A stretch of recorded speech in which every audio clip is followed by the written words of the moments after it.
Maka datangkanlah prasangka baik dan alasan terbaik tentang orang itu supaya bisa mengikis rasa benci dan prasangka buruk kita kepadanya. Oh mungkin dia begini, oh mungkin dia begini, oh mungkin dia begini, oh mungkin dia begini. Karena bisa jadi semua terjadi tanpa kita ketahui bagaimana kejadian yang sebenarnya. Itulah kenapa seorang mukmin itu dikatakan oleh ulama, Fudail bin Iyad. Fudail bin Iyad itu berkata, al-mu'min yatlubul ma'adhir. Mukmin itu minta sama kamu. Mintanya itu bukan rukhsah, mintanya itu wajib. Minta sama kamu supaya kamu ngasih udzur sama dia.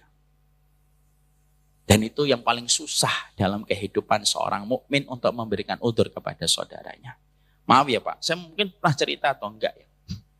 Apa yang kita lihat, apa yang kita dengar, itu belum tentu mewakili bagaimana kejadian yang sebenarnya terjadi. Selamat datang di channel Tauhid Istiqomah. Semoga video ini bisa bermanfaat untuk dunia dan akhirat kita.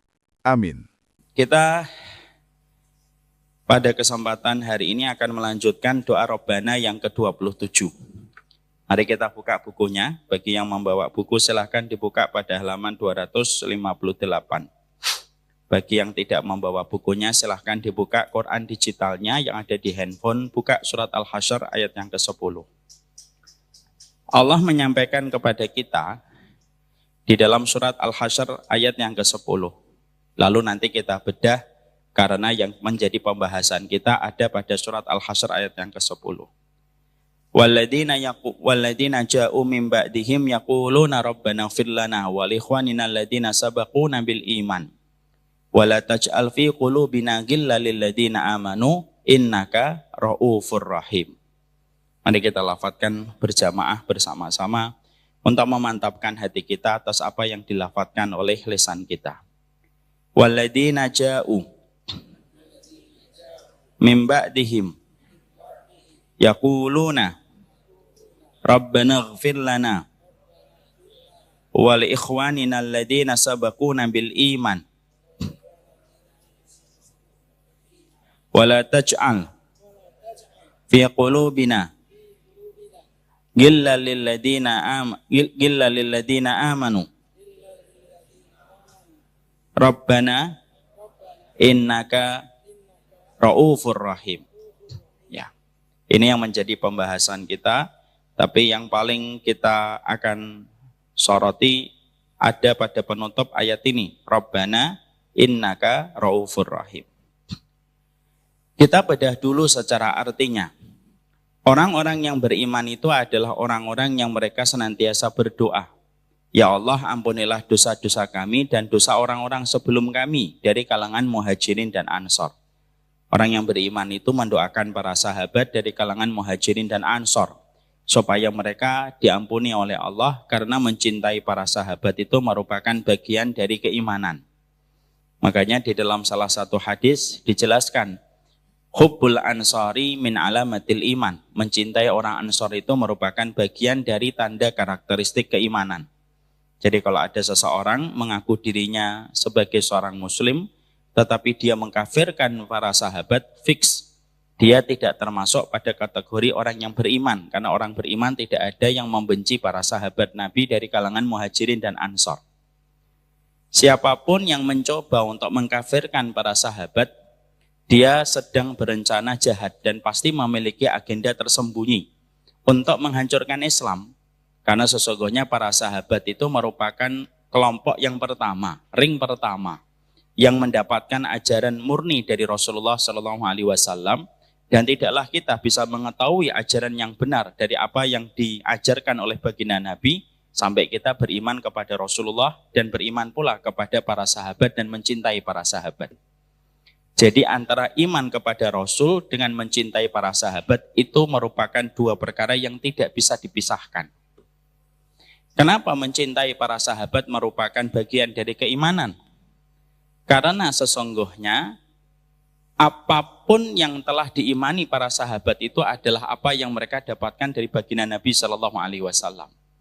Makanya orang tidak akan sampai kepada ajaran Nabi, tidak akan sampai kepada ajaran Rasulullah sampai mereka mendengarkan apa yang telah disepakati dan apapun yang telah disampaikan para sahabat Nabi. Ketika para sahabat Nabi itu menjadi murid pertama Rasulullah Shallallahu Alaihi Wasallam.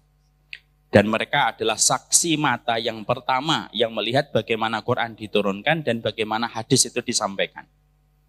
Jadi Bapak, Ibu, kalau melihat siapapun yang bicara, lalu sudah menyampaikan bahwasanya sahabat itu ada yang kafir, sudah. Tidak perlu didengarkan kembali. Karena referensi primer yang harusnya kita sepakati adalah mentakzim kepada para sahabat. Siapapun yang bicara, dimanapun dia menyampaikan, kalau dia sudah mengkafirkan, sahabat fulan ini kafir, sahabat fulan ini murtad, sudah. Tutup telinga kita keluar. Karena apa? Tidak ada satupun kebaikan dari orang yang telah mengkafirkan para sahabat. Karena kalau orang sudah mengkafirkan sahabat, apa akibatnya? Pertanyaannya berikutnya adalah, kalau para sahabat kafir, murtad, siap, dari mana kita mengambil agama? Disitulah orang yang berencana jahat mengkafirkan para sahabat memiliki sebuah agenda yang tersembunyi. Makanya saya sampaikan sekali lagi, kesepakatan kita di dalam akidah Ahlussunnah wal Jamaah itu apa? Tidak ada satupun yang boleh mengkafirkan para sahabat. Kalau ada yang mengkafirkan, tinggalkan. Dengan cara yang baik, kalau memang dia belum tahu.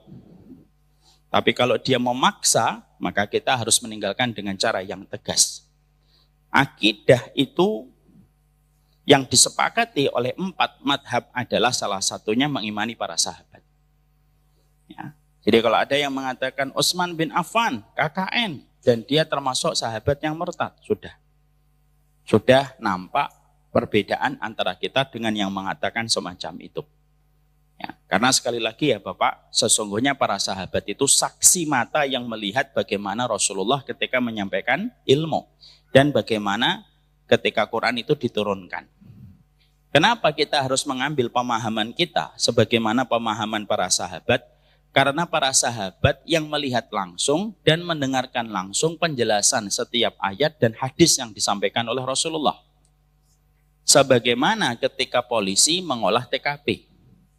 Polisi kalau mengolah TKP, dia tidak akan bertanya kepada saksi telinga. Dia pasti akan mencari saksi mata yang melihat kejadian itu ketika terjadi. Siapa saksi matanya? Saksi matanya fulan-fulan. Saksi datang kepada saksi mata itu dan bertanya kronologis kejadian terjadinya tabrakan. Polisi tidak akan tanya, saksi dengar. Dia tidak melihat langsung, biasanya tidak akan dimintain menjadi saksi. Yang dimintain saksi datang ke kepolisian, membantu keterangan untuk mengolah TKP adalah saksi mata. Karena saksi mata itu biasanya jujur melihat apa yang terjadi. Kalau saksi dengar itu biasanya sudah berubah. Ditambahi, dikurangi.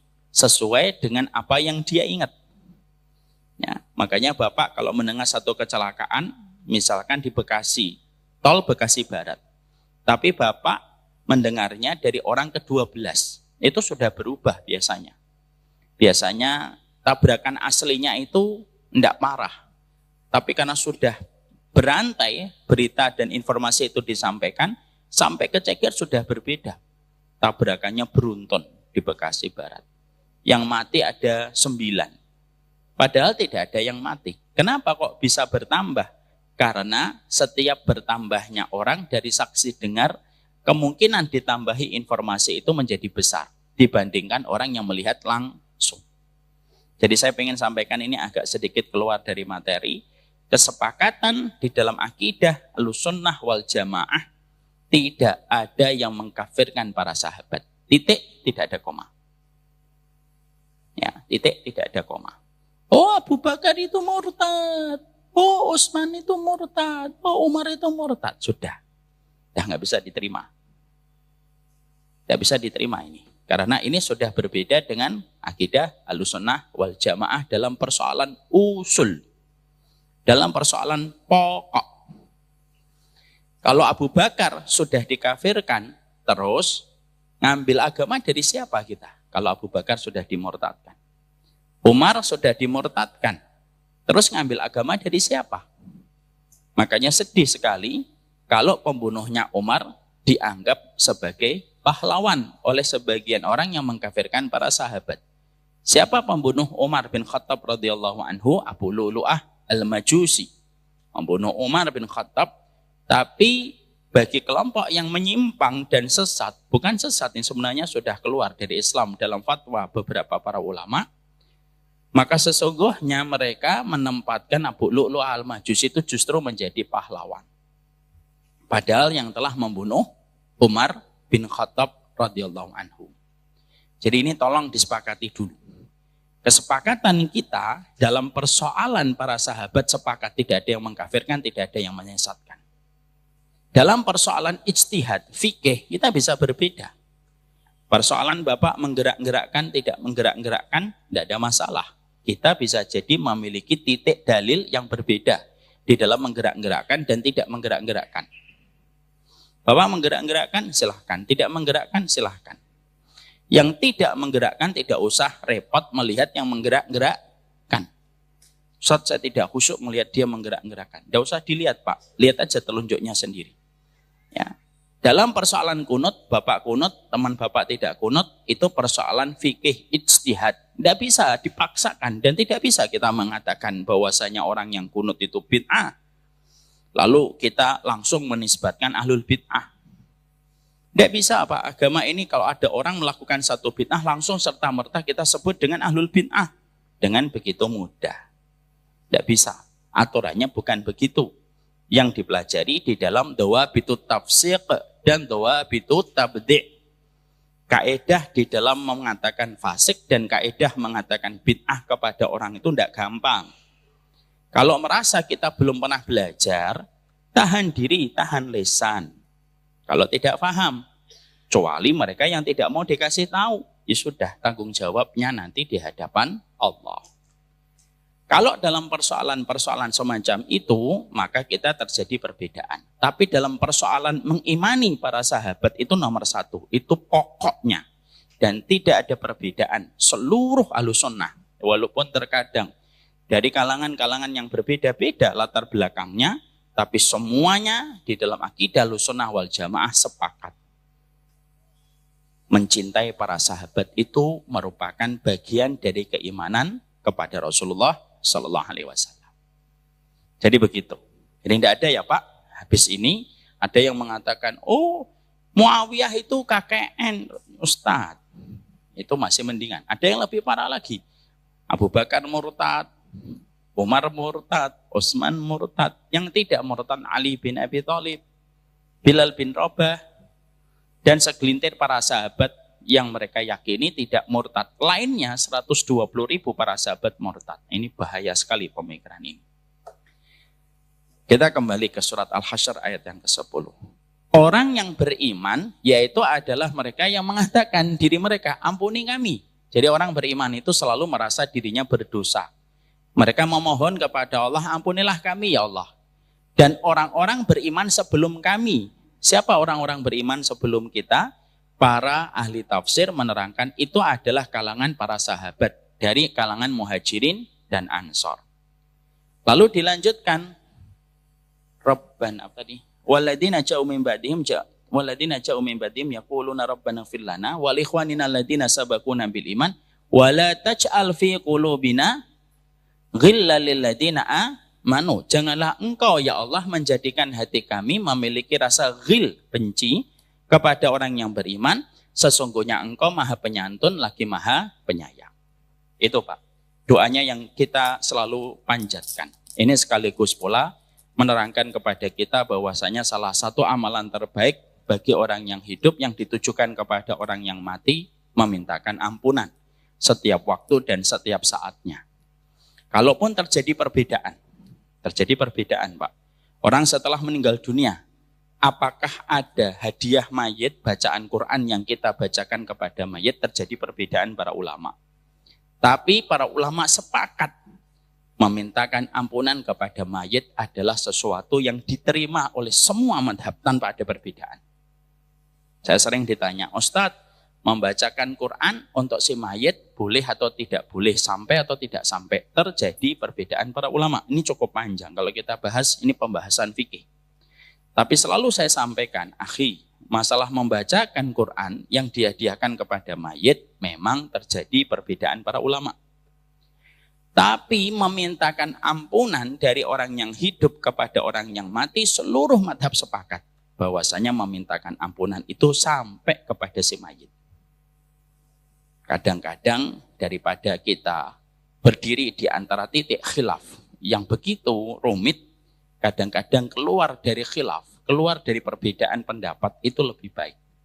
Makanya saya selalu mengatakan, mintakanlah ampunan kepada si mayit, karena sesungguhnya ampunan itu dibutuhkan mayit. Makanya butuhnya kita kepada ampunan lebih panjang daripada butuhnya kita kepada tarikan nafas. Saya hidup, Pak Haiban hidup. Kita membutuhkan nafas, iya. Setiap menit, setiap detiknya kita membutuhkan nafas.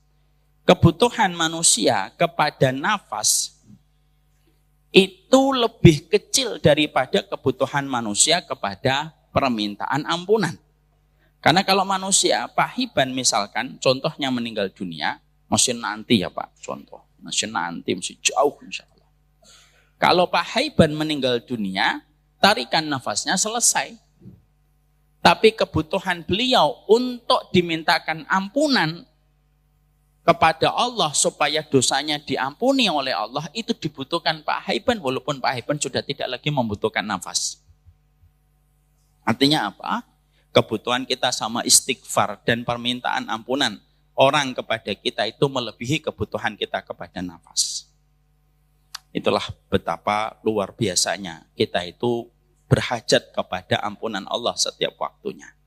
Makanya Imam Qurtubi berkata, orang yang paling beruntung, orang yang banyak mendoakan untuk dia supaya diampuni dosa-dosanya oleh Allah. Itu orang yang paling beruntung. Ya, makanya kalau bapak punya anak, anaknya solih memintakan ampunan untuk bapak, bapak beruntung. Anak bapak dua orang anak memintakan ampunan, bapak beruntung. Bapak punya anak 10 anak dengan 10 tangan, berarti 20 tangan yang dia menengadahkan ke langit memintakan ampunan, bapak beruntung. Karena apa? Istighfarnya orang hidup kepada kita setelah meninggal dunia ibarat oksigen di dalam tanah. Dan butuhnya kita kepada ampunan besar. Tetanggamu, teman-teman solihmu, teman-teman ngajimu yang terus mengingatmu, lalu dalam momen-momen tertentu mereka mendoakan Allahumma fillahu, ketika majelis mereka saling mengingatkan untuk memintakan ampunan, itu merupakan sebuah keberuntungan besar, Pak. Sekali lagi itu merupakan nafas kita di dalam tanah. Makanya kadang-kadang kita bersama circle terdekat kita itu harusnya kita saling mengingatkan. Nanti kalau saya meninggal dunia, tolong ya jangan lupakan saya terlalu cepat. Tolong tetap mintakan ampunan. Aku butuh sedekah waktumu 5 menit tok setiap pekan. Allahumma fillahu warhamhu wa'afihi wa'fu anhu. Dan itu boleh kita saling bertawasi di dalam muamalah kita bersama teman-teman dan sahabat kita. Boleh. Ada kisah tabi'in, mereka saling berkumpul dan mereka berkata, nanti kalau kita salah satu di antaranya meninggal lebih dulu, tolong ya jangan cepat melupakan siapa yang lebih dulu ke alam barzah. Supaya yang hidup saling mengingatkan untuk memintakan ampunan. Karena dia sudah tidak bisa meminta ampunan sendiri. Kecuali dimintain ampunan sama orang yang hidup. Sekali lagi Pak, istighfarnya orang hidup, terutama sama orang solih kepada orang yang mati, merupakan nafas dan udara, oksigen serta cahaya bagi orang di dalam kubur. Makanya itulah kenapa kita disuruh untuk selalu berbuat baik sama orang, supaya orang itu memintakan ampunan kepada kita setelah kita meninggal dunia. Maka disitulah kita mendapati wal ikhwanina alladziina sabaquna bil iman. Jangan remehkan permintaan ampunan kita yang hidup kepada orang yang meninggal dunia. Walaupun tampaknya memang remeh di mata manusia, tapi dia begitu agung di sisi Allah, Pak. Doanya anak yang solih, doanya teman yang solih, doanya sahabat yang solih, itu melebihi kekuatan 5G ataupun 6G yang ada di telekomunikasi hari ini. 5G itu menyebabkan kita kalau nonton tidak ada buffering. Seketika dari Indonesia ke Belanda, langsung. Biasanya kalau koneksinya sudah cepat, tidak ada buffering. Itu 5G atau 6G. Tapi doa itu million G. Doa itu jutaan koneksi. Melebihi jutaan koneksi internet, di mana doanya orang hidup itu nyampe kepada orang yang meninggal dunia. Kalau dia menjadi orang-orang yang beriman. Makanya Pak, jaga teman-teman Bapak dan Ibu. Setidaknya 40, kalau nggak bisa 40 yang Bapak jaga, setidaknya 30. Kalau 30 yang tidak bisa Bapak jaga, 20. Kalau 20 tidak bisa Bapak jaga, 10. 10 tidak bisa Bapak jaga, 5. Yang kita saling mengingatkan, nanti kalau meninggal dunia, yang terakhir terus mendoakan kita ya yang meninggal lebih dulu. Ya. Ini termasuk salah satu sunnahnya orang-orang solih terdahulu ketika mereka saling berwasiat untuk saling memintakan ampunan. Ketika mereka tahu besarnya ampunan permintaan dari orang hidup kepada orang meninggal dunia. Ya, saling mengingatkan, kalau setiap malam Jumat nanti tolong ya mintain ampunan kepada saya. Kesepakatan boleh hari apa aja. Nanti kalau setiap hari Jumat, habis Jumatan, tolong ya 5 menit kamu doakan dan kita saling mendoakan. Boleh, enggak apa-apa. Itu termasuk salah satu wasiat kebaikan. Dan itu merupakan cahaya serta udara bagi kita ketika sudah di alam barzah. Kita lanjutkan. Walladzina ja'u min ba'dihim yaquluna rabbana ighfir lana wa li ikhwanina alladziina sabaquna bil iman wa la taj'al fi qulubina ghillan lil ladzina amanu innaka ra'ufur rahim. Dan jangan engkau jadikan hati kami benci kepada orang yang beriman. Nah, Bapak harus tahu dulu. Permintaan pertama apa tadi? Walladzina ja'u min ba'dihim yaquluna rabbana ighfir lana. Permintaan pertama di dalam surat Al-Hasyr apa? Ampunilah kami dan orang-orang sebelum kami. Lalu permintaan setelahnya, wala taj'al fi qulubina ghillal lil ladzina amanu. Janganlah engkau menjadikan kami ya Allah memiliki penyakit benci kepada orang beriman. Mari kita mencoba mengambil munasabahnya dulu. Munasabah itu korelasi antara permintaan pertama, permintaan kedua, dan permintaan ketiga. Karena di dalam surat Al-Hasyr itu ada 3 permintaan. Permintaan yang pertama itu, yaitu Rabbana fir lana, ampuni dosa-dosa kami. Permintaan yang kedua, yaitu adalah, dan ampunilah dosa orang sebelum kami, dari para sahabat dan orang-orang yang kami kenal. Permintaan yang ketiga, janganlah engkau menjadikan hati kami benci kepada orang beriman. Bapak dan Ibu, coba dikerahkan, diperes pikirannya. Kenapa setelah kita meminta ampunan untuk diri kita, dan meminta ampunan kepada orang tua kita dan para sahabat terdahulu yang telah memiliki jasa menyebarkan Islam sampai kepada kita setelah baginda Nabi SAW, permintaan yang terakhirnya itu adalah wala taj'al fi qulubina ghillal lil ladzina amanu. Kenapa permintaannya adalah ya Allah jangan engkau jadikan hati kami benci kepada orang beriman. Kenapa yang ketiga permintaannya itu? Ada yang bisa menjawab, Pak? Kalau ada yang bisa menjawab, insya Allah saya berikan hadiah. Ada air putih, ada teh hangat. Ada yang bisa menjawab? Antum sini, akhi. Antum sini. Bisa jawab antum? Nggak bisa. Ada yang bisa jawab? Kenapa permintaannya itu? Ya Allah ampuni saya. Ampuni orang sebelum saya. Jangan jadikan hati kami menjadi benci kepada orang beriman. Kenapa? Pak Haiban. Jadinya nggak bisa mendoakan atau didoakan. Bukan. Ya ikhtiarlah. Ya kita tetap mengatakan, ya insya Allah usahanya udah bagus Pak Haiban. Ya. Sama senior itu kita harus sopan. Nggak boleh saya mengatakan salah, nggak mungkin. Usahanya bagus Pak Haiban, tapi bukan itu jawabannya.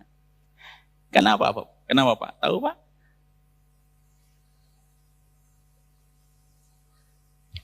Persatuan, bukan. Siapa yang bisa menjawab? Mau istikharah dulu, saya tunggu 2 hari. Kenapa setelah kita memohon sama Allah, ya Allah, ampuni saya, ampuni orang sebelum kami dari kalangan para sahabat. Lalu kalimat setelahnya adalah, jangan engkau jadikan hati kami benci sama orang beriman. Apa itu korelasinya? Mungkin nggak Allah meletakkan satu persatu permintaan dalam doa, tidak ada korelasi, mungkin atau tidak mungkin? Aduh, malah bingung saya kayak gini. Mungkin nggak Allah meletakkan satu doa, ada beberapa permohonan di dalam satu doa, lalu tidak ada korelasi antara satu permintaan dengan permintaan. Ada atau mungkin atau tidak mungkin? Nggak mungkin. Allah meletakkan setiap kalimat selalu memiliki korelasi. Pasti ada korelasinya yang sangat kuat. Bahkan apapun yang ditutup dalam satu ayat pun ada korelasi pada penjelasan di awal ayat. Sekarang kita mencoba Pak, menangkap korelasi. Kenapa permintaan yang pertama, ampuni saya, ampuni para sahabat dan orang sebelum kami. Jangan engkau jadikan hati kami benci kepada orang beriman. Apa korelasinya? Mau nyoba lagi Pak Haiban? Tidak apa-apa, saya ustadznya baik Pak.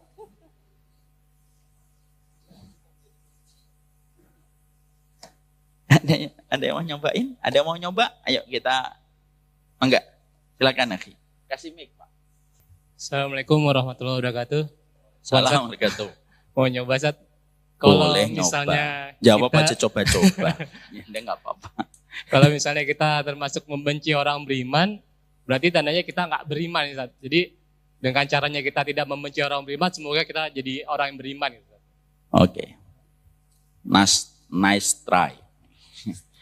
Usahanya bagus. Tapi bukan itu jawabannya.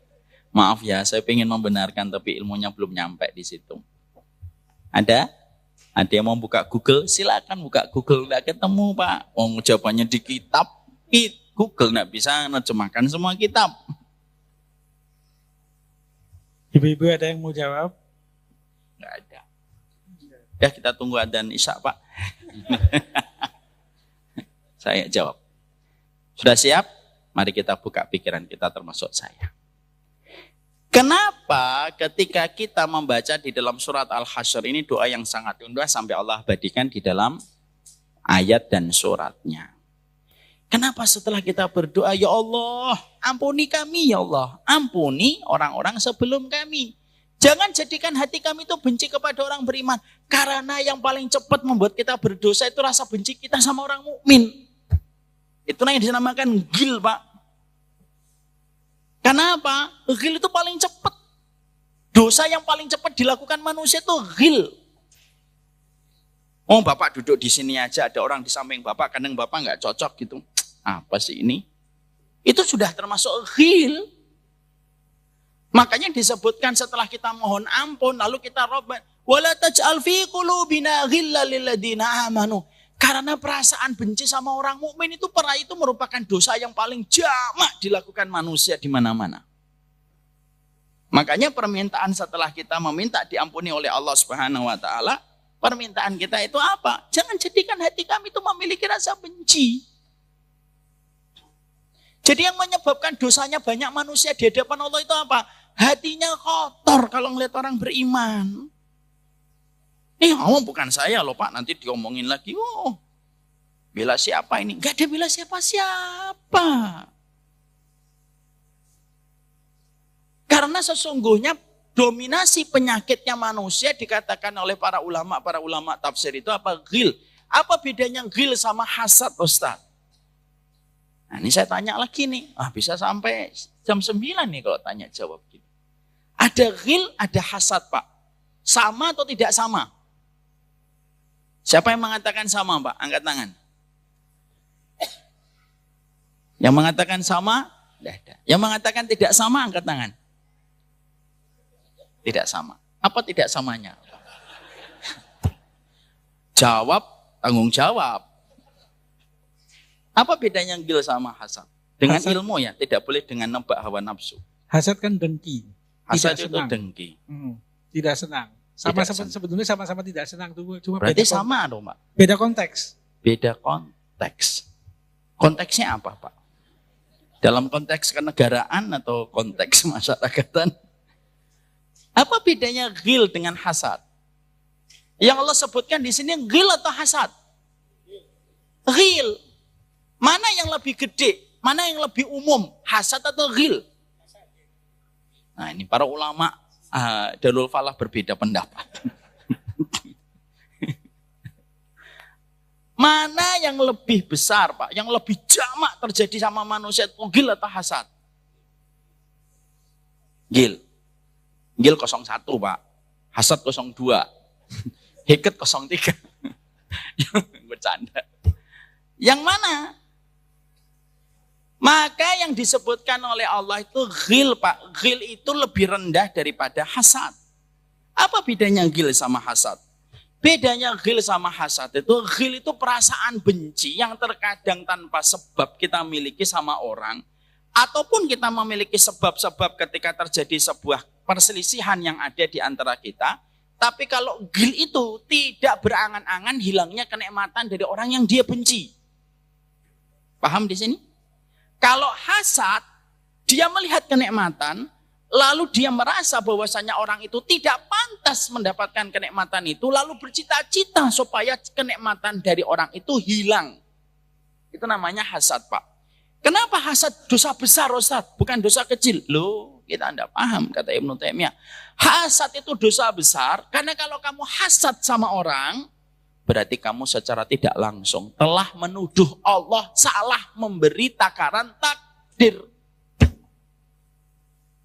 Dan menyangka Allah salah dalam takdirnya itu dosa besar. Makanya hasad itu dosa besar. Orang berkata, dia itu tidak pantas dapat itu.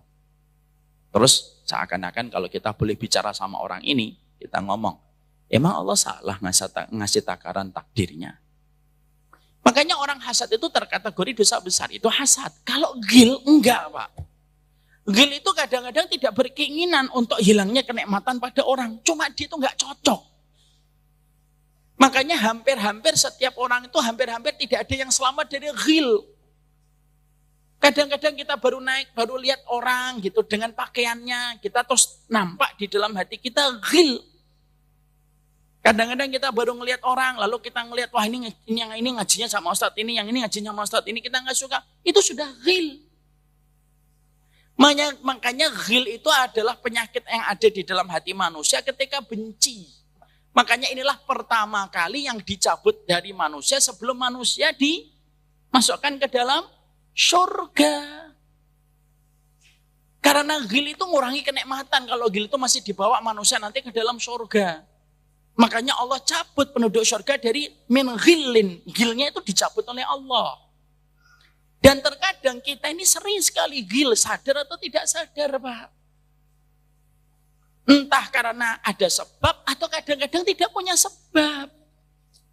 Bapak kadang-kadang melihat orang, baru kenalan sebentar. Langsung Bapak mikir, orang ini tuh tidak jelas deh. Apa itu? Jelas.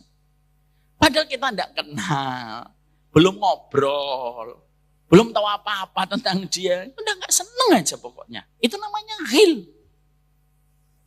Makanya akhirnya ghil itu karena banyak orang tidak menyadari, tanpa disadari penyakit ghil itu akhirnya menjadi dosa pertama biasanya. Jadi lembaran putih itu biasanya pertama kali kotorannya itu ghil. Pertama kali itu ghil dulu. Dan hampir-hampir dari kita itu tidak bisa, Pak, selamat dari ghil.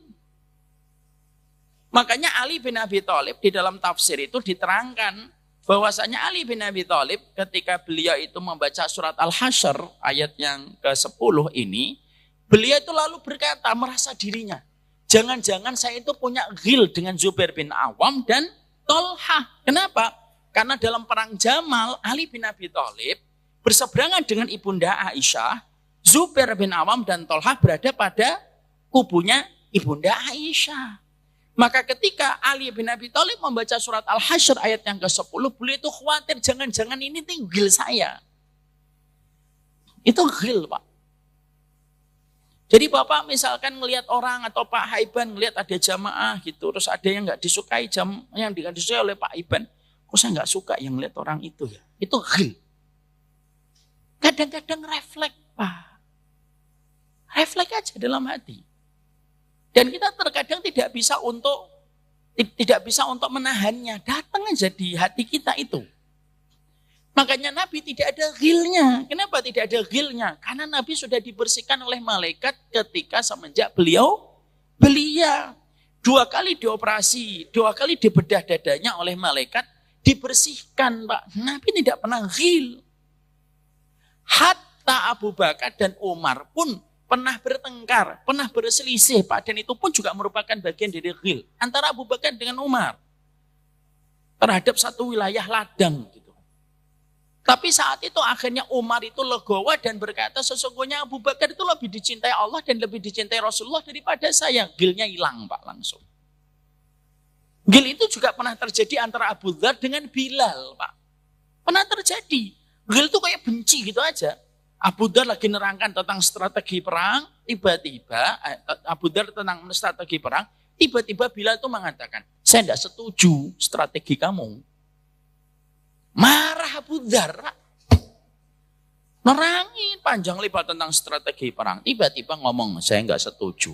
Marah itu Abu Dzar radhiyallahu anhu. Coba, gelarnya aja radhiyallahu anhu. Bilal radhiyallahu anhu. Abu Dzar lalu berkata kepada Bilal, Usmut anta, ya Ibna Sauda. Diam kamu. Negro hitam dari anak perempuan, negro hitam. Lu bahasanya gitu, Pak. Iya Ibna Sauda, kamu itu orang negro, lahiran dari wanita negro. Diam. Lu perkataan itu oleh Bilal langsung menghujam ke hatinya, Pak. Dan dia tidak cocok dengan perkataan yang disampaikan Abu Dzar. Lalu apa yang dikatakan oleh sahabat Bilal? Lanahkumu hatta nahkuma li Rasulullah. Kita tidak akan menghukumi perkataan ini wahai Abu Dzar sampai kita tanya kepada Nabi sallallahu alaihi wasallam. Nah, terus langsung orang yang berselisih ini dua-duanya jalan menuju Rasulullah. Bilal di depan, Abu Dzar di belakang. Coba, Pak. Orang lagi bertengkar, jalannya bareng-bareng menuju Rasul, Pak. Lalu langsung Bilal ngomong, "Ya Rasulullah, Abu Dzar nyebut saya sebagai orang negro dari wanita negro." Lalu Abu Dzar ditanya sama Nabi, apakah kamu mengucapkan itu wahai Abu Dzar? Iya ya Rasulullah. Langsung Nabi marah, Pak. Innaka mru'un fika jahiliyah. Kamu itu ada di dalam hatimu itu perkara jahiliyah. Itu Pak, namanya benci sama orang mukmin itu termasuk perkara jahiliyah. Innaka mru'un fika jahiliyah. Kamu itu di dalam hadamu itu ada perkara jahiliyah wahai Abu Dzarrin. Maka akhirnya Abu Dzar itu menyesali apa yang telah diucapkan, nyusul Bilal, meletakkan pipinya di atas tanah sebelahnya dan pipi sebelahnya menghadap ke langit dan berkata, sembari dia mengatakan kepada Bilal ketika melangkah, injakkan kakimu ke pipiku untuk menebus perkataanku tadi. Para ulama mengampaikan itu termasuk bagian dari ghil yang terjadi, Pak. Maka akhirnya itulah yang kita harus mengerti. Kalau paling ringan itu ghil, Pak. Kamu gak suka itu sudah ghil. Kalau sudah ngomong itu namanya sudah menodai. Kalau kamu sudah bicara namanya sudah menghujat. Kalau ghil aja sudah bisa menjadi dosa ketika benci kepada orang yang beriman itu sudah terkategori sebuah dosa. Dan itulah perkara pertama kali yang mengotori benihnya hati kita, itu ghil, Pak. Gimana dengan orang yang ngomong, gimana dengan orang yang menghujat, gimana dengan orang yang memvonis. Hati-hati itu, udah perkara ringan. Mau diajari untuk hati-hati kok malah marah-marah. Jadi itulah yang dinamakan dengan ghil. Kalau hasad beda. Hasad itu ngelihat seseorang dengan nikmatnya, lalu kita nggak suka dengan kenikmatan itu, lalu kita bercita-cita bagaimana mengenyahkan kenikmatan itu hilang dari orang tersebut, itu namanya hasad. Ya. Orang lebih banyak mana? Ghil atau hasad? Coba, lebih banyak mana Bapak? Bapak ghil atau hasad? No, jujur itu. Kita ini lebih banyak ghil. Makanya akhirnya doanya apa? Rabbana wala taj'al fi qulubina ghillan lil ladzina amanu. Siapa yang bisa menghilangkan ghil ini di dalam dada seorang mukmin?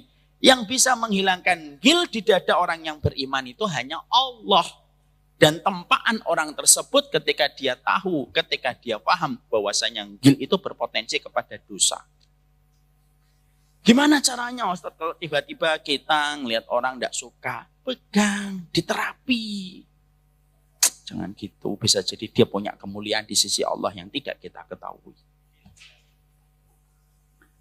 Kita ngelihat ada orang nggak cocok dengan apa yang ini. Bapak kebiasaannya begini, tiba-tiba ketemuan orang. Tidak sesuai dengan kebiasaan yang kita lihat. Ghil itu kita sudah bisa jadi dia punya sesuatu yang saya tidak miliki di hadapan Allah. Makanya di situ ada hasad, ada ghil. Kenapa disebutkan ampunan setelah itu permintaan pertama supaya hati kita tidak ghil? Karena ghil itulah yang paling banyak menodai hati manusia. Itu ghil itu yang paling ringan. Kalau sudah ngomong, kalau sudah bicara, kalau sudah menggunakan kata-kata yang tidak sepantasnya, itu lebih daripada ghil. Dan itulah perkara yang paling merusak dalam kehidupan seorang mukmin. Nah, saya sampaikan apa yang ditulis oleh Imam Syaukani dalam kitabnya Nasrul Jauhar. Imam Syaukani ini termasuk ulama besar dan termasuk banyak mentaklif kitab tafsir. Ya. Salah satu kitab tafsirnya Imam Syaukani itu Fathul Qadir. Imam Syaukani itu berkata begini, Pak. Kita akan menjumpai manusia.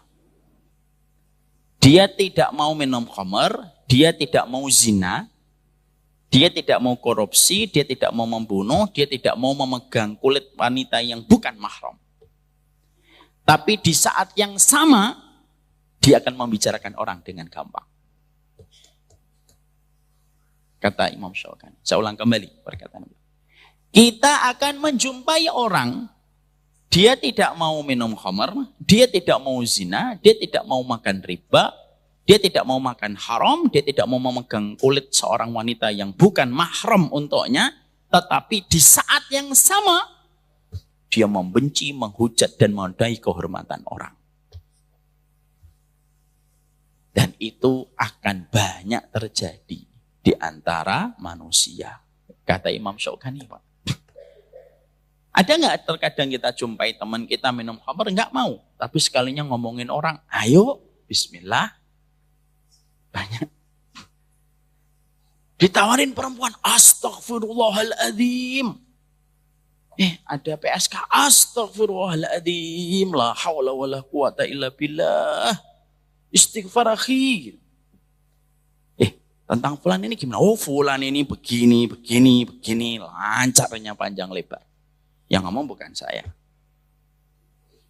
Imam Syaukani dalam kitabnya Nasrul Jauhar. Di situ menunjukkan kepada kita bahwasanya gagalnya manusia itu menuju surga itu ya karena masalah hatinya berinteraksi kepada hatinya orang yang beriman.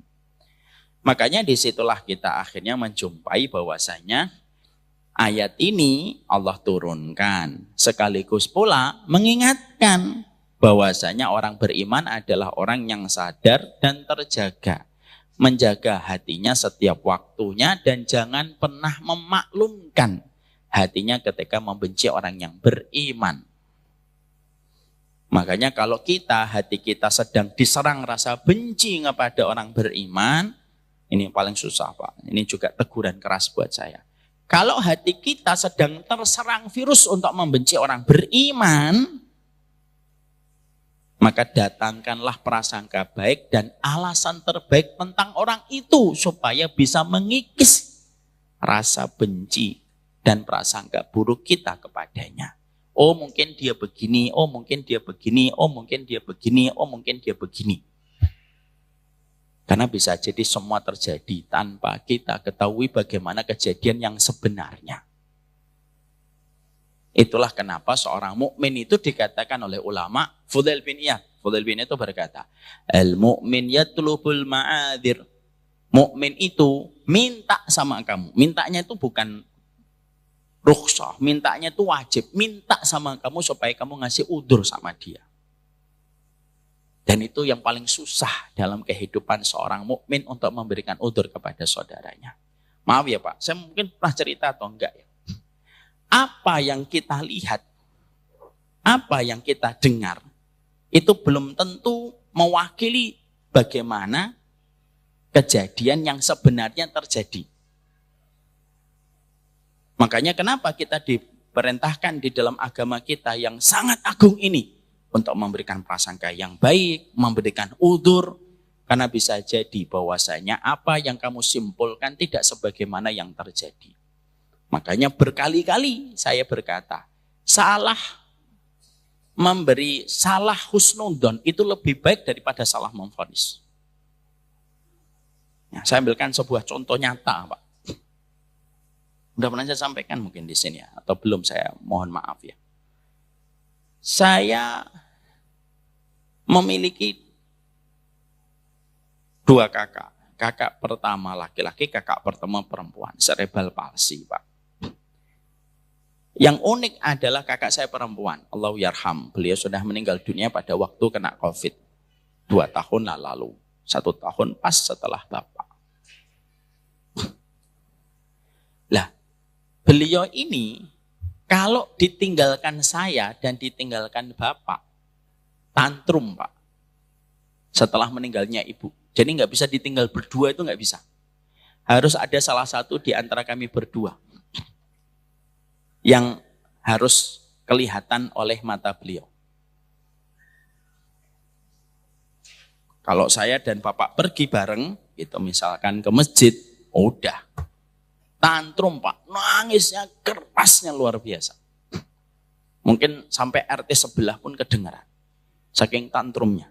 Dan saya tidak bohongin, kakak saya perempuan itu. Dan kita tidak bisa bilang, Mbak, diem sholat tok 10 menit, nggak bisa. Kayak anak kecil ya. Cara yang harus dilakukan adalah harus disepakati untuk di rumah satu, yang pergi ke masjid satu. Supaya tetap kelihatan oleh mbak saya. Nah, karena itu yang harus kita lakukan. Saya ngomong sama Bapak, karena saya sudah sering kajian di luar pada saat itu, jauh sebelum pandemi. Saya ketika pas di rumah selalu saya bilang, Bapak aja yang ke masjid. Saya di rumah jagain Mbak Risma. Karena saya sudah sering ninggalin rumah. Bapak kasihan kalau akhirnya saya sudah di rumah pun saya ke masjid, Bapak nggak ke masjid. Ya wis nang, Bapak sing nok masjid ya, nggih. Nang omah ya, nggih. Paham ya bahasa internasional ini? Nggihnya paham Ustaz. Jangan Pak. Terus ya sudah. Bapak saya akhirnya kalau saya di rumah dulu hari Jumat gitu, saya ngambil libur kajian gitu, Bapak ke masjid. Saya di rumah. Kadang-kadang hari Jumat pun harus berbagi. Mau nggak mau gimana? Nangis kok. Kita nggak bisa bilang, Mbak, Fa'idha qudiyatis sholatu fangtashiru fil ardi wabtagu. Nggak bisa, Pak. Nggak bisa. Bapak dan Ibu belum pernah ngerasain punya dua kakak cerebral palsy. Yang tingkahnya mereka kayak di bawah 5 tahun. Nggak bisa. Kadang Jumat pun harus milih. Udah Bapak aja. Oh, udah Bapak aja. Ya udah Bapak, saya di rumah. Coba tuh. Hari Jumat saya di rumah. Berkumandang tuh adzan. Salat Jumat. Allahu Akbar, Allahu Akbar. Bapak saya udah ke masjid. Saya salat Jumat masih di rumah toh? Masih di rumah atau tidak? Di rumah. Untuk apa saya di rumah? Jagain kakak saya. Terus ketika ada orang lewat, lihat depan lewat rumahnya Umar Minta. Pas saya lagi mungkin mbak saya kadang-kadang kan keluar ke pagar saya, ayo mbak masuk gitu. Kan kelihatan, set.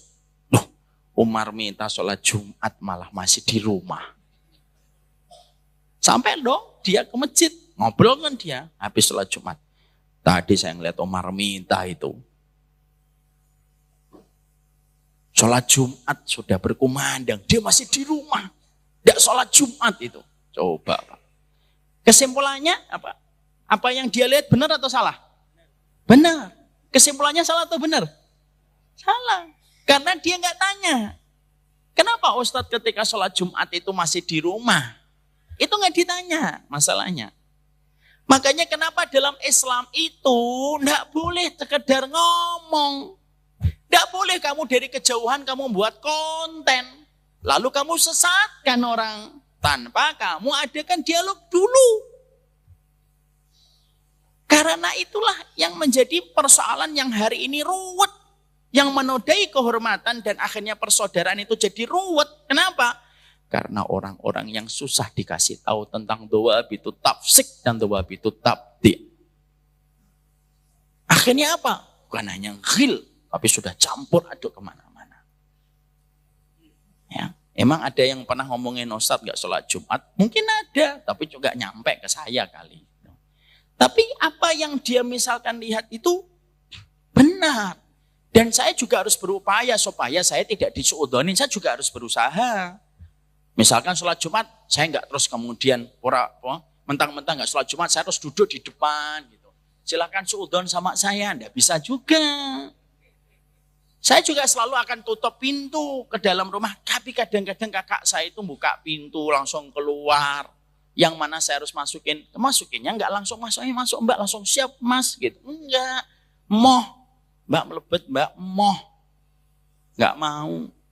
Kadang-kadang harus dirayu dulu 3 menit, 5 menit, 10 menit, baru dia mau masuk. Nah, pada waktu ngerayu itu ada nggak kelihatan orang? Ada. Makanya itulah kenapa di dalam ini kita dikasih tahu oleh Allah itu lembut banget. Wala taj'al fi qulubina ghillan lil ladzina amanu. Karena yang paling banyak menodai putihnya hati kita itu kita berinteraksi sama orang sering nyakitin. Makanya ajaran Nabi itu simpel. Kalau diperes semua sunnah, simpel. Jangan nyakitin orang. Kamu nggak nyakitin aja belum tentu masuk surga kok. Makanya kehidupan orang beriman itu simpel dan bermakna. Kalau ngomong jangan nyakitin, kalau salah minta maaf, kalau bertindak jangan merugikan, kalau mengaji menata diri jangan menodai kehormatan orang. Simpel, jaga 4 ini. Kita pun kalau jaga 4 ini belum tentu juga masuk surga kok. Apalagi kita nggak melakukan 4 ini. Ngomong nyakitin, kalau salah tidak mau minta maaf, kalau bertindak merugikan orang, kalau ngaji menodai kehormatan orang. Ya sudah. Wong yang nggak melakukan itu aja belum tentu masuk surga. Jadi disitulah kita paham. Paham ya artinya ghil sama hasad Pak? Paham. Ghil dan hasad. Paham sekarang kenapa kalimat setelah Rabbana wala taj'al fi qulubina ghillan lil ladzina. Kita paham ya kenapa diletakkan setelah kita minta ampunan? Karena yang paling banyak itu adalah ghil. Bapak pernah ghil sama saya? Istighfar Pak. Saya panggil sama Bapak, saya istighfar. Semoga Allah jaga kebersihan hati kita. Amin insyaallah. Kita lanjutkan. Setelah sholat isya itu baru poin yang pertama. Rabbana fir lana wal ikhwanina alladziina sabaquna bil iman. Wala taj'al fi qulubina ghillan lil ladzina amanu innaka raufur rahim. Amin. Jadi setelah kita mengetahui poin yang pertama, bahwasanya Rabbana innaka raufur rahim itu merupakan penutup pada satu ayat yang cukup panjang pada surat Al-Hasyr ayat yang ke-10. Walladzina ja'u min ba'dihim yaquluna rabbana fir lana wal ikhwanina alladzina sabaquna bil iman wa la taj'al fi qulubina ghillan lil ladzina amanu innaka raufur rahim. Kita akhirnya mengetahui tentang kenapa Allah meletakkan Rabbana wala taj'al fi qulubina ghillan lil ladzina amanu setelah kita meminta ampunan kepada Allah. Kita juga sudah mengetahui bahwasanya perbedaan antara ghil dengan kata hasad yang terkadang sering kita dengarkan kata hasadnya, tetapi terkadang justru kita tidak paham perbedaan antara hasad dengan ghil. Sampai pada kesempatan tadi kita akhirnya mengetahui bedanya antara hasad dengan ghil. Maka mungkin ada pertanyaan pada poin yang kedua ini. Poin yang kedua ini adalah, apakah nanti orang yang beriman pada kehidupan di akhirat, bahwasanya orang beriman itu dulunya pernah punya ghil ketika di dunia, dan apakah mereka juga bisa masuk surga walaupun dulunya mereka punya ghil di antara satu dengan yang lainnya? Maka kita akan menemukan sebuah jawaban indah. Bisa jadi ada dua orang mukmin yang ketika di dunia mereka memiliki sifat ghil antara satu dengan satunya, tapi nanti ketika di akhirat Allah putuskan bahwasanya dua-duanya mendapatkan surga. Karena sesungguhnya ketika manusia nanti dihisab oleh Allah, ketika mereka ditimbang di dalam mizannya Allah, lalu melewati siratnya Allah, maka ketika melewati siratnya Allah, kita akan menjumpai di dalam surat Al-Hijr ayat 47. Wa naza'na ma fi sudurihim min ghillin, ya. Wa naza'na ma fi sudurihim min ghillin ikhwanan ala sururim mutaqabilin. Kita akan mendapati bahwasanya ketika manusia nanti berkumpul di sebuah tempat yang disebut dengan qantharah, sebuah tempat berkumpulnya setiap manusia yang telah melewati beratnya ujian. Dari waktu dia dibangkitkan, dikumpulkan di atas padang mahsyar, didekatkan matahari, dibanjiri dengan keringat, sampai akhirnya dia melewati mizan, ketika melewati sirat. Setiap orang ketika mereka telah melewati sirat tidak langsung masuk surga, tapi kumpul dulu di sebuah tempat, ada halte, di mana pada halte itu setiap orang yang telah melewati sirat tinggal sejengkal memasuki surga. Di tempat itulah nanti semua orang dikumpulkan. Pada tempat itu ketika setiap orang dikumpulkan, apa yang Allah akan lakukan kepada setiap orang yang dikumpulkan di sebuah tempat itu yang disebut dengan qantharah, wa naza'na ma fi sudurihim min ghillin. Min ghillin ikhwanan ala sururim mutaqabilin. Allah yang akan cabut ghil yang ada di dalam dada mereka, lalu mereka menjadi saudara dan mereka duduk berhadap-hadapan. Surat Al-Hijr ini juga dikomentari oleh Ali bin Abi Thalib ketika beliau menyampaikan surat ini. Maka Ali bin Abi Thalib itu berdoa, semoga aku dan Tolhah dan Zubair termasuk orang yang dicabut ghil di dada kami ketika kami di dunia terlibat perang Jamal yang tadi saya sebutkan. Jadi dalam perang Jamal itu Tolhah dan Zubair bin Awam menjadi pihaknya Ibunda Aisyah radhiyallahu anha dan Ali di pihak yang satunya. Maka terjadi ghil di antara mereka ketika terlibat perang Jamal. Maka ketika Allah turunkan surat Al-Hijr ayat 47, wa naza'na ma fi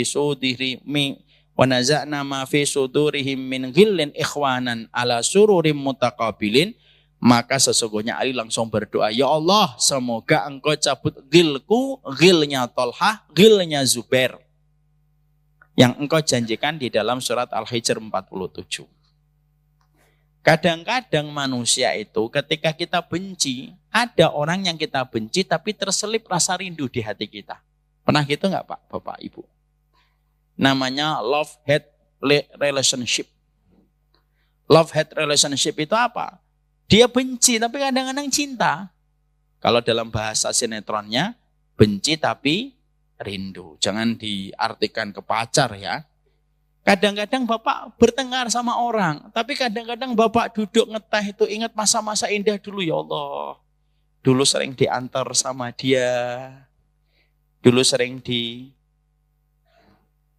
makan nasi goreng sama dia gitu. Tapi kita juga kadang-kadang ingat bagaimana dia memperlakukan kita, gemuruh dendamnya kita tuh datang lagi. Tapi kadang-kadang muncul lagi rasa rindu. Kadang-kadang kan begitu, ada laki-laki yang bertengkarnya itu kayak gitu Pak. Love-hate relationship namanya itu. Maka sesungguhnya ghil itu kadang-kadang bisa naik turun Pak dia. Makanya ketika kita punya orang yang kita sangka bahwasanya saya itu sebenarnya nggak suka sama dia, tapi bagaimanapun saya ingat kebaikannya, Bapak bisa berdoa dengan tawasul surat Al-Hijr ayat 47. Wa naza'na ma fi sudurihim min ghillin ikhwanan ala sururim mutaqabilin. Itu yang diucapkan oleh Ali ketika beliau menyadari bahwasanya dirinya bertempur dengan Tolhah dan Zubair. Mungkin nggak orang beriman nanti saling berperang Ustaz? Mungkin sekali. Mari kita baca di dalam surat Al-Hujurat. Coba Pak Haiban dibaca surat Al-Hujurat. Coba saya buka. Ayat yang ke-9. Jika ada dua kelompok dari orang-orang yang beriman saling berperang, maka damaikanlah wahai orang-orang yang beriman di antara keduanya dengan mengajak keduanya kepada hukum Allah untuk menyelesaikan pertikaian di antara keduanya. Ya, mari kita perhatikan. Antum perhatikan di situ Al-Hujurat, diperhatikan Pak Haiban. Di situ Allah menyampaikan wa in ta'ifatani minal mu'minina iqtatalu. Betul atau tidak? Kalau di situ ada dua kelompok orang yang beriman yang saling berperang. Antum kalau tadabbur dan membaca tafsirnya bil ma'tsur dalam ayat ini, antum dapati dua-duanya itu masih disifati oleh Allah dengan kata beriman. Allah tidak mengatakan yang satu beriman, yang satu murtad. Enggak. Allah masih mensifati wa in ta'ifatani minal mu'minina qatatalu. Kalau kamu mendapati dua kelompok orang beriman itu saling berperang. Karena kadang-kadang ghil itu bisa menjadi dendam dan akhirnya menyebabkan sesuatu yang paling ekstrim, yaitu adalah terjadinya peperangan walaupun itu merupakan suatu dosa yang besar. Tapi di situ kita mendapatkan ada orang-orang yang nanti orang solih pun bisa punya ghil. Jadi tidak ada manusia itu yang bersih dari ghil. Enggak. Wong sampai orang ngelewatin sirat itu juga masih ada ghil kok. Makanya akhirnya wa naza'na ma fi sudurihim min ghillin ikhwana ala sururim mutaqabilin. Allah yang cabut. Kapan dicabutnya? Sebelum manusia masuk surga. Jadi sebelum manusia itu masuk surga, karena surga itu tidak pantas, di dalamnya ada kotoran walaupun setetes, dicabut itu ghil di dalam dada setiap orang yang akan memasuki surga. Dan itu dicabutnya kapan Ustaz? Ketika baru dibangkitkan? Bukan. Ketika dihisab? Bukan. Ketika ngelewatin sirat? Bukan. Kapan? Ketika manusia sudah melewati sirat, tinggal sejengkal memasuki surga, di depannya sudah surga, kengerian sirat sudah dilewati, yang menegangkan itu sudah dilewatkan, disitulah ghilnya dicabut. Berarti ada nggak orang solih yang juga punya ghil? Ada. Bukan berarti nanti kita menganggap remeh. Kamu punya ghil ya? Lah, penduduk surga aja punya ghil kok. Jangan gitu.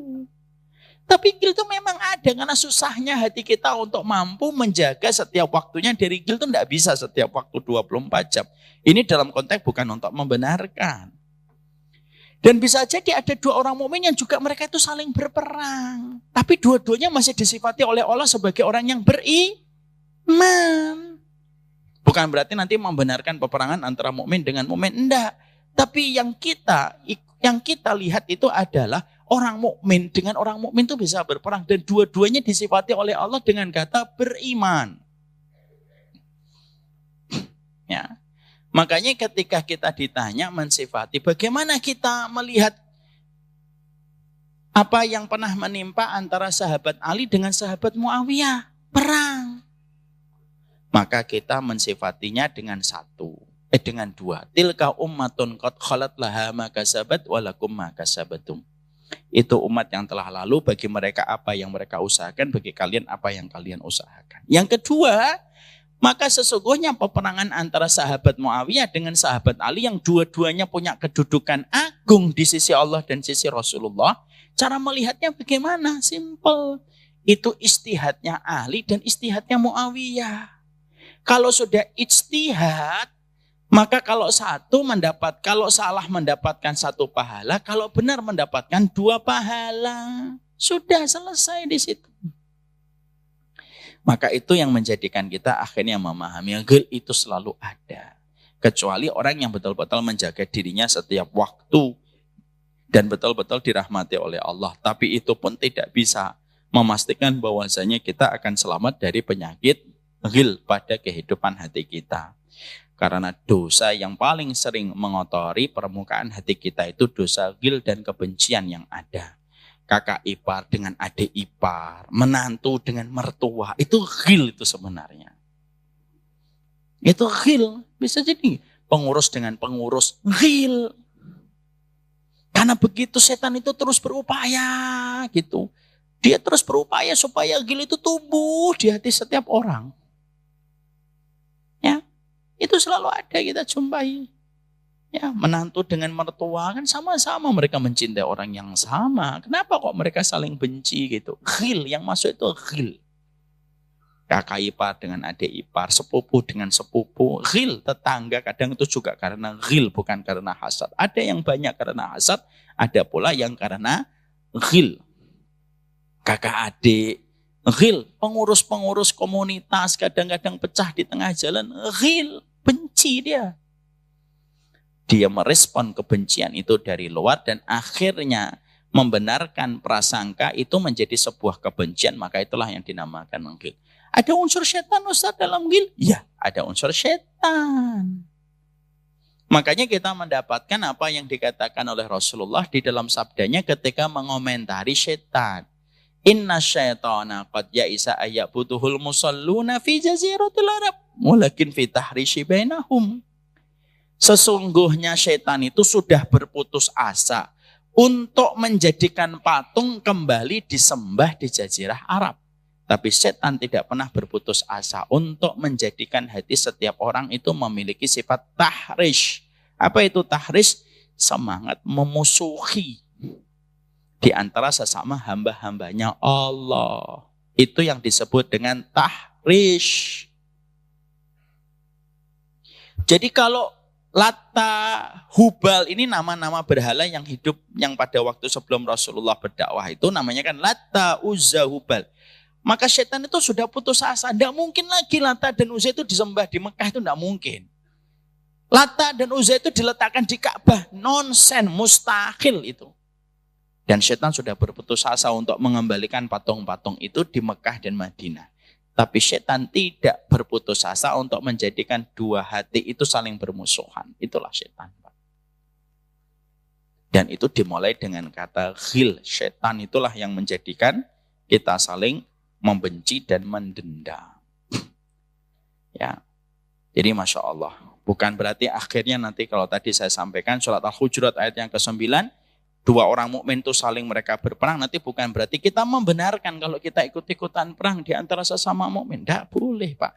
Kalau sudah berhadapan dengan muslim, patahkan pedangmu, patahkan tombakmu. Jangan pernah kamu mengusungkan pedang kepada orang yang bersyahadat kepada Allah dan Rasul. Kan begitu kata Rasulullah kaedahnya kalau di zaman fitnah. Kalau kamu di zaman fitnah, kamu berhadapan dengan muslim, patahkan pedangmu, patahkan itu tombakmu. Sudah, selamat itu. Paling selamat begitu. Jangan malah mencari dalil untuk terus menyerang kaum muslimin. Yang namanya dalil mah bisa dicari sesuai dengan kemauan orang yang mencari. Kalau kita mau membenci orang, mau nyesatin orang, mau cari dalil juga gampang untuk nyari-nyari. Namanya juga nyari ya pasti ketemu. Makanya kalau sudah berhadapan muslim, sudah. Kita sudah masuk kepada pusaran fitnah akhlas. Fitnah itu kan ada 3, sudah saya sampaikan. Fitnah akhlas, fitnah sarra, fitnah duhaima. Baru dajjal yang muncul. Di 4 ini. Fitnah itu pertama apa? Fitnah yang pertama, fitnah itu akhlas. Fitnah itu akhlas itu apa? Pertikaian, pertentangan di antara sesama muslim. Dan itu kapan? Mulai terjadi sejak zaman sahabat Utsman. Berlanjut kepada sahabat Ali. Terus itu namanya akhlas sampai hari ini ya Pak. Fitnah itu akhlas itu tidak hilang. Fitnatul Akhlas itu terus menyelimuti di dada-dada kaum muslimin untuk terjadi pertikaian di antara sesama muslim. Fitnatul Akhlas ini belum selesai, sudah lagi datang lagi fitnah berikutnya. Fitnah berikutnya apa? Fitnatus sarra. Kelapangan. Makanya kan hari ini harta kita dibandingkan dulu harta pada zaman kakek nenek kita jauh berlimpah hari ini, walaupun berkahnya tetap lebih berkah dulu. Tapi kan Masya Allah hari ini bisa semua itu jadi komoditi. Sampah jadi uang. Ya, kita punya kotoran ayam jadi uang. Semuanya bisa jadi uang. Pada tahun 70-an, 60-an, kadang-kadang kita susah untuk menjadikan sesuatu menjadi komoditi. Bahkan kita menjumpai banyak negara-negara di Timur Tengah dari negara Islam yang asalnya padang pasir gitu. Allah celupkan itu di dalam tanah mereka, mengeluarkan sesuatu yang membuat mereka lapang dalam urusan dunia. Itu namanya sarra. Fitnatus sarra. Terus meliputi semua muslim, akhirnya diberikan dengan kekayaan yang tidak pernah mereka jumpai beberapa puluh tahun sebelumnya. Setelah itu apa? Fitnah duhaima. Fitnah duhaima itu apa? Fitnah kegelapan menyelimuti sampai akhirnya orang itu susah mengenali mana yang benar, mana yang salah. Tidak usah mengenali yang benar dan yang salah. Untuk membedakan laki dan perempuan aja susah. Ini laki atau perempuan ya? Dipegang ternyata perempuan, padahal kelihatan laki. Itu namanya fitnah duhaima. Kalau tiga-tiganya sudah muncul, syarat munculnya Dajjal tidak menjadikan tiga fitnah ini hilang. Enggak. Syarat munculnya Dajjal, tiga fitnah ini masih ada. Fitnatul Akhlas semakin muncul puncaknya, fitnatul sarra semakin muncul puncaknya, fitnah duhaima semakin puncaknya muncul. Baru keluarlah Dajjal. Jangan jadi tengah sini. Dan muncul Dajjal. Nah, Dajjal muncul. Akhlasnya pertengkaran, saroknya luar biasa, duhaimanya merata di mana-mana. Dajjal muncul.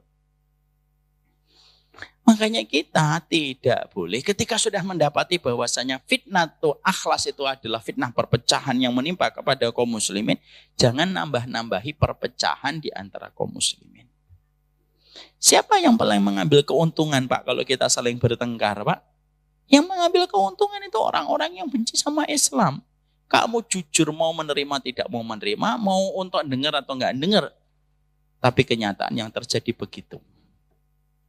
Ada sebuah kisah nyata ini, Pak. Saya tutup ya tentang ghil sama hasad. Saya tutup dengan sebuah kisah. Terjadi peperangan sekitar awal abad pertama Islam antara kerajaan Romawi Timur dengan pasukan kaum muslimin. Tidak selesai-selesai ya, Pak. Dan Romawi Timur itu sudah mulai kewalahan menghadapi kaum muslimin. Hampir mereka kalah. Tiba-tiba mereka dimenangkan dengan angin yang bertiup yang memihak kepada mereka. Apa angin yang bertiup itu? Tiba-tiba kaum muslimin yang sedang menghadapi Eropa Timur, Kaisar Timur ini, Kaisar Romawi Timur ini, tiba-tiba ada perselisihan. Membesar. Akhirnya gesekannya luar biasa. Kaum muslimin pada saat itu terbagi menjadi dua kelompok yang mereka saling bertikai hebat. Nanti dicek di sejarah sejarah Romawi Timur. Ketika kaum musliminnya lagi bertengkar dan bertikai dan suasananya itu panas di antara kaum muslimin, para pemuka militer datang kepada Kaisar Romawi Timur. Singkat ceritanya mereka berkata, "Kaisar, saatnya menyerang. Total seluruh pasukan kita menyerang kaum muslimin ketika mereka sedang bertikai dan mereka sedang bertengkar hebat. Karena mereka turun kekuatan mereka untuk bertengkar sesama mereka." Bapak, Ibu tahu jawaban apa dari Kaisar Romawi Timur? Kaisar Romawi Timur berkata, "Jangan diserang." Loh, gimana? Ini saat yang tepat nyerang. Jangan diserang. Loh, gimana sih ini? Kita bertempur berbulan-bulan kok. Ini saatnya mengambil keuntungan di antara kesempitan ketika mereka sedang bertikai. Jangan diserang, kata Kaisar. Besok jawabannya aku beritahukan kepada kalian. Besok kalian datang ke sini. Para komandannya itu sudah jengkel gitu. Karena menurut mereka ini merupakan timing yang tepat untuk menyerang. Tapi karena sang kaisar menjanjikan besok suruh datang mereka besoknya. Besoknya mereka dapetin di depan kaisar itu sudah ada kandang. Ada kandang, Pak. Ada dua anjing yang sedang diadu domba oleh pawang anjing itu. Seluruh komandan disuruh kumpul, suruh ngeliat. Tuh lihat tuh anjing lagi aku adu. Diadu Pak anjing. Yang satu gonggong, cakar mencakar sampai berdarah-darah. Lalu sang kaisar Romawi Timur berkata, udah ngeliat kalian itu bertengkar? Iya, sudah kaisar. Belum selesai pertunjukan. Dia ngomong, masukkan itu serigala. Masukkan ke kandang itu. Langsung yang disuruh oleh sang kaisar, masukkan serigala, Pak. Serigala dimasukkan, tutup, cekrek. Dua anjing yang asalnya bertengkar hebat ini, Pak, berhenti bertengkar. Gara-gara ngelihat ancaman baru, Pak. Ancamannya apa? Serigala. Langsung dua anjing ini menyerang serigala dengan cepat. Dan mereka saling bertukar posisi untuk menyerang serigala itu dalam waktu yang tidak terlalu lama. Terkapar serigalanya mati. Ketika anjing dua itu yang asalnya bertengkar lalu datang musuh baru. Lalu mereka langsung sigap menyerang musuh yang baru itu. Kata Romawi Timur, apa kaisar itu, Pak. Lihat tuh. Ini jawabanku. Kita ini lihat aja muslimnya itu bertengkar. Lihatin aja.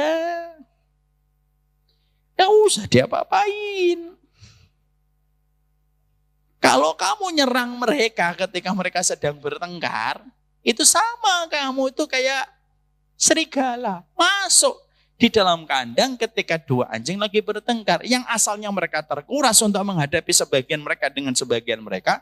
Kamu datang, mereka mengarahkan potensinya dan energinya kepada kamu.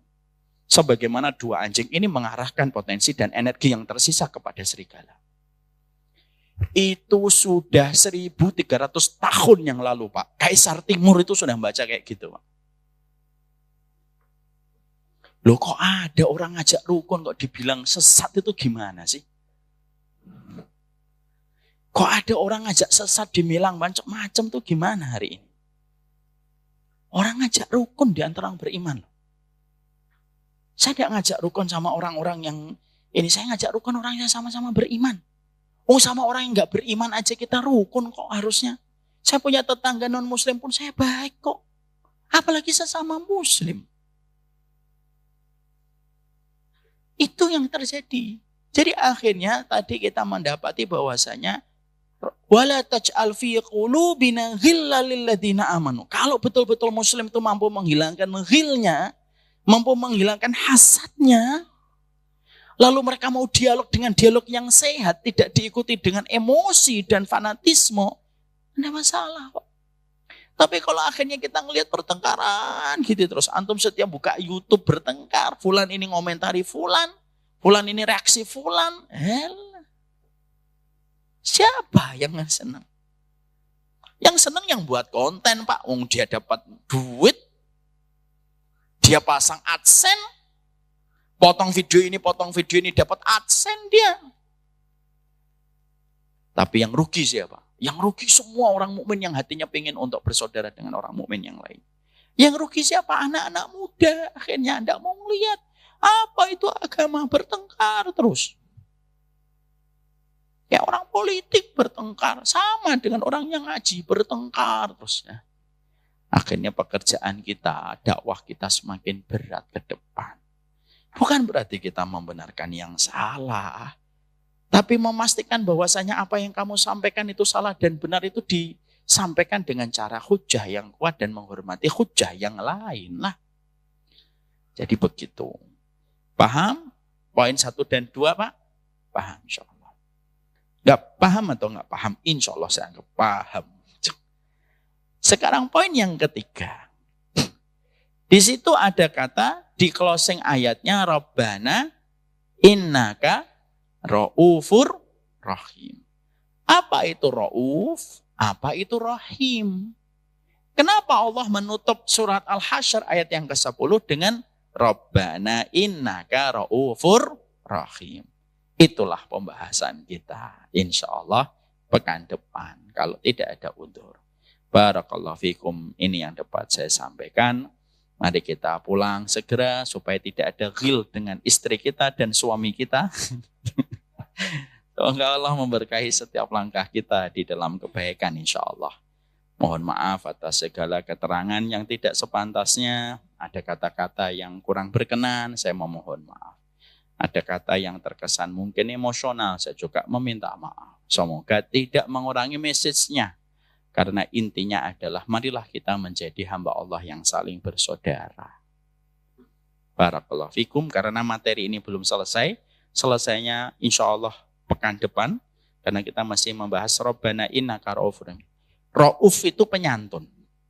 Rahim itu penyayang. Apa bedanya? Kenapa Allah sebutkan innaka ra'ufur rahim? Kenapa Allah tidak menyebutkan innaka rahim? Kenapa? Jangan menjawab, kalau rahim tok nggak enak Ustaz nadanya. Innaka rahim. Enak. Jangan gitu. Di situ ada innaka ra'ufur rahim. Ada ra'uf diartikan penyantun. Rahim diartikan penyayang. Kenapa? Bedanya apa antara ra'uf dengan rahim? Kenapa harus ditutup dengan ayat itu? Apa konsekuensi ketika kita mengimani innaka ra'ufur rahim? Nah, saksikan insya Allah pada jam dan waktu yang kurang lebih sama pekan depan. Bersama dengan saya tanpa ada iklan. Dari awal sampai akhirnya. Barakallahu fikum wa sallallahu ala nabiyina Muhammad. Ini yang dapat saya sampaikan.